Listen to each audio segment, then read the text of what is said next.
Welcome to A Year in the Bible with Daily Grace. The Bible tells one big story of redemption, and we want to spend 5 minutes every day journeying through the Bible from start to finish and exploring how all of it points to Jesus. Welcome back to A Year in the Bible with Daily Grace. My name is Katie, and I'm so excited to jump into Exodus with you today. We'll be covering chapters 1 through 3. Exodus is the redemption story of God's people from slavery. It's the story of God remembering and delivering his people. We begin chapter 1 with the Israelites in Egypt.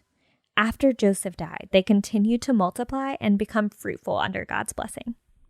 The Egyptians became frightened of their growing numbers and placed them into cruel slavery.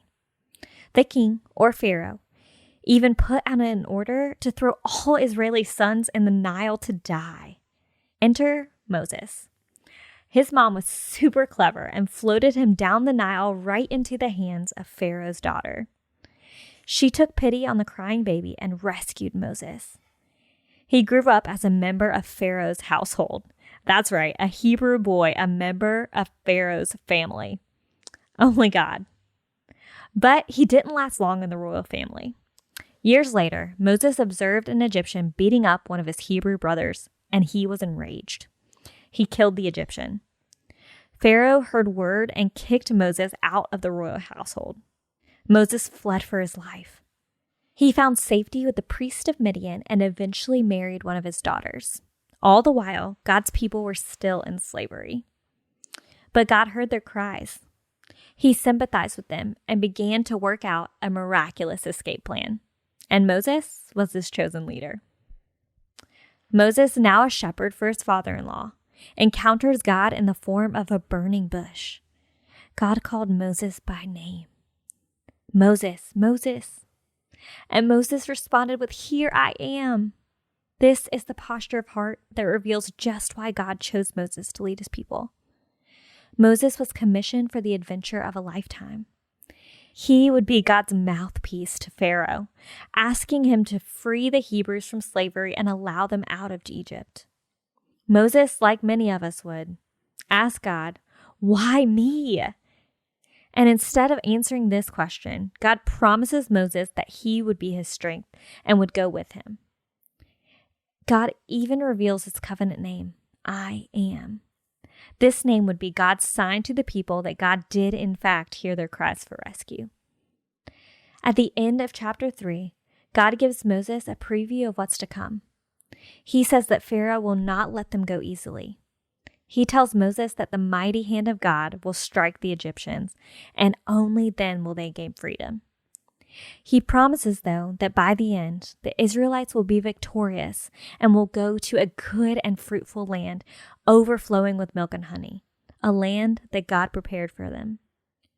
Throughout the Old Testament, we see God continually having mercy on, listening to, and rescuing his people. Exodus is a foreshadow of God's ultimate redemption through Jesus Christ. And I am sure that the Hebrews felt abandoned as they groaned for God's hand to free them from slavery. Just as he heard these cries, he heard our cries for a Savior once and for all. The cross and resurrection of Jesus is the final answer to our longing. God is with us. We have Jesus as a faithful friend and reminder that God has paid the ultimate price so that we can enjoy him forever. We are slaves no longer to sin, but have an everlasting freedom because of Jesus. He is our promised land. He is better than milk and honey. He is better than any pleasure of this world. He is the fulfillment of the promises God made to Abraham, to Isaac, to Jacob, and now to Moses. Our practical application this week is that God is always working for us and for his glory. It may not meet our time expectation, but it is always for the best. I can imagine the Israelites felt despair throughout their entire slavery. They wondered, where is my God? But throughout their enslaved time, he was making moves to free them and bring them deeper into dependence and awe of his glory. We can look at the Exodus story as a reminder that God is always with us too. He's always working. In chapter 3, we also see a profound example of God meeting us in our doubt. Moses says, "Who am I that I should go to Pharaoh?" And God answers his question by revealing his covenant name to be Yahweh, which means I am. It's a reminder to us that anything God calls us to do, we can do so by his power and not our own. Raising children, having a tough conversation, loving our neighbor well, suffering well, we can do so by his grace and his strength alone. Do you need a shepherd to lead you? A rock to feel safe? A comforter for your fears? The great I am, Yahweh, he promises to be with you.